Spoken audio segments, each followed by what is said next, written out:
Maheiroi Srinivas mafam khangdri lengang na khongul libiu haiduna miyam na semkhre tha asigi nipan ge ayukta kumbi college da bi ahanba semester tamnabagi form laurugani haiduna mayumdogi thokibade ngaksi fawba mafam khangdana leiragliba kumbi PS ki manung chanba khulak pattagi ngangom Srinivas sahitra terpu lengang na fangnaba akanba miyeng changbiu haina mahaki imung manunggi miyoising amasung laikai gi miyam na phongdokre Thaudosi ki matang na ngasi laikai gi miyoising imung manung amadi bora yangbi GP gi uprapradhan mani yauna pangthokpa pauge mifam amada Srinivas ki apokpi babitana tha asigi tang nipan gi ayukta kumbi college da bi ahanba semester tamnaba form laurugani haiduna chatkhiba ngasi fawba mafam khangdri thaudosi ki matang da kumbi police da su wakat khre adubu ngasi fawba da mari makhong khangdri japchana hinglibra natraga semkhre haibasu khangdana lairibasigi matang da Manipur gi CEO sing amadi lenga ki mari leina pumna mangna athuba matamda miyeng changbiduna isa nupabu phangnaba honabada mateng pangbiu haiki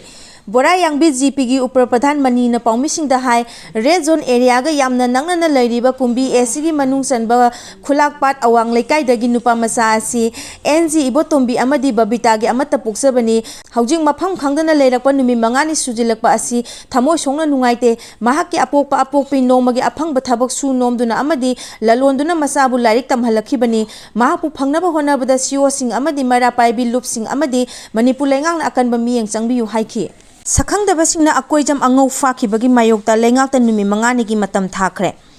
Uripokta leiba tuition center amadagi Macha louba satpada iboton sana girls higher secondary school manaktagi amuba masugi bolero da lakpa sakhangdabasingna mamang thagi kuntragi numidang wairamda thobal awang laikai sanjenbam leiraktagi akoijam angobu phaduna pukhraga ngasi phawbada langlang langjin khangdana leirakpagi mayokta makha tana khongjang changsinanaba JC semkhre thawdosiga mari leinana ngasi miyangi mifam ama pangthoktuna khanaraba matungda AK angogi langlang langjin tha asigi tang 13 fawbagi manungda laingang puthokadamani karigumba puthoraktrabadi mathangi numitagi CSO singi matenga loinana makhal kayagi khongjang changsilagani haina thawdosigi mayokta semba JC na phongdorakre ngasi JC gi ko convener sanjemam sorojini na paumising da hai ke angau sakhangdabasing na fakhre haibasi imung manungda laingang na wakat khiba leire lupsing na sumabu thadok pirangna ba haijakhre adubu ngasi numit 13 ni suraklaba fawbada lainga ki natraga mari leinaba lupsing dagi paukhum amata fangdri miyangi lanthum amasung punsingak sen ba haibasi lengang asigi thogdangni maram aduna mafum khangdana leirakliba AK angaugi langlang langjin lengang na numi mangani gi manungda puthokadabani masi phawbada lengang na tuminna leithoklabadi JC na CEO singi matenga loinana makhal makha kayagi khongjang changsilagani haina paumisingda lauthokhi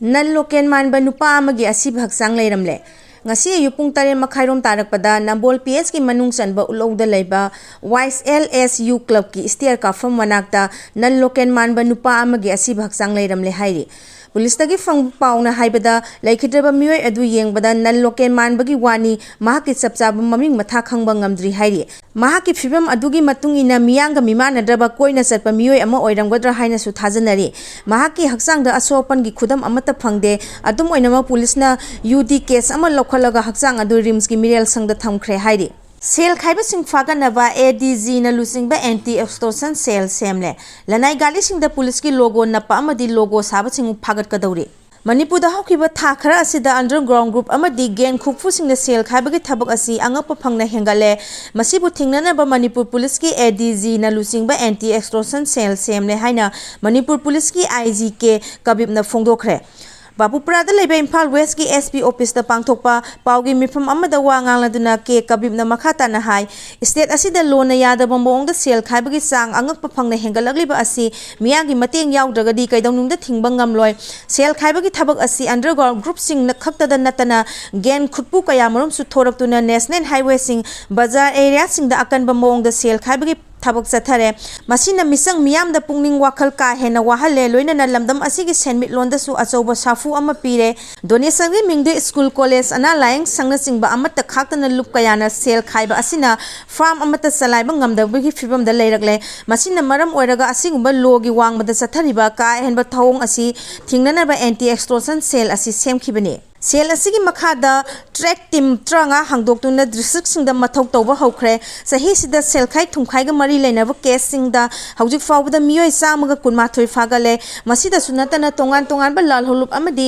ꯒꯦꯟ ꯈꯨꯠꯄꯨꯁꯤꯡꯒꯤ ꯃꯤꯑꯣꯏ 250 ꯍꯦꯟꯅꯁꯨ ꯐꯥꯒꯠꯂꯦ ꯍꯥꯏꯔꯤꯕ ꯃꯤꯑꯣꯏꯁꯤꯡ ꯑꯁꯤ ꯍꯛꯊꯦꯡꯅꯅ ꯅꯠꯇ꯭ꯔꯒ ꯅꯥꯀꯣꯏꯅꯅ ꯁꯦꯟꯈꯥꯏ ꯊꯨꯝꯈꯥꯏꯒ ꯑꯗꯨꯃꯛ ꯃꯔꯤ ꯂꯩꯅꯔꯝꯃꯤ state ꯑꯁꯤꯗ ꯁꯦꯜ ꯈꯥꯏꯕꯒꯤ ꯆꯥꯡ ꯑꯉꯛꯄ ꯐꯪꯅ ꯋꯥꯡꯂꯦ ꯍꯥꯏꯔꯕꯁꯨ ꯃꯤꯌꯥꯝꯅ ꯀꯤꯅꯕꯗꯒꯤ ꯄꯨꯂꯤꯁꯇ ꯀꯝꯄ꯭ꯂꯦꯟ ꯇꯧꯔꯛꯄꯒꯤ ꯆꯥꯡ ꯑꯁꯤꯗꯤ ꯌꯥꯝꯅ ꯅꯦꯝꯃꯤ ꯕꯣꯝ ꯂꯝꯁꯤꯡꯂꯝꯕ ꯅꯣꯡꯃꯩ ꯀꯥꯞꯁꯤꯜꯂꯝꯕꯅꯆꯤꯡꯕ ꯊꯧꯗꯣꯛꯁꯤꯡ ꯊꯣꯛꯂꯕ ꯈꯛꯇꯗ ꯗꯤꯃꯥꯟ ꯇꯧꯕꯒꯤ ꯀꯦꯁ ꯂꯩ ꯍꯥꯏꯕ ꯈꯪꯂꯛꯄꯅ ꯑꯌꯥꯝꯕꯅꯤ ꯑꯁꯤꯒꯨꯝꯕ ꯑꯦꯛꯁꯇꯣꯔꯁꯟ ꯑꯁꯤ ꯊꯤꯡꯅꯕꯒꯤꯗꯃꯛ ꯃꯤꯌꯥꯝꯅ ꯄꯨꯂꯤꯁꯄꯨ ꯁꯧꯒꯠꯄꯤꯗꯨꯅ ꯌꯥꯔꯤꯃꯈꯩ ꯄꯨꯂꯤꯁꯇ ꯄꯥꯎ ꯄꯤꯕꯤꯌꯨ ꯃꯗꯨꯒꯤ ꯑꯔꯣꯟ ꯑꯊꯨꯞ ꯄꯨꯝꯅꯃꯛ ꯉꯥꯛ ꯁꯦꯟꯗꯨꯅ ꯊꯝꯒꯅꯤ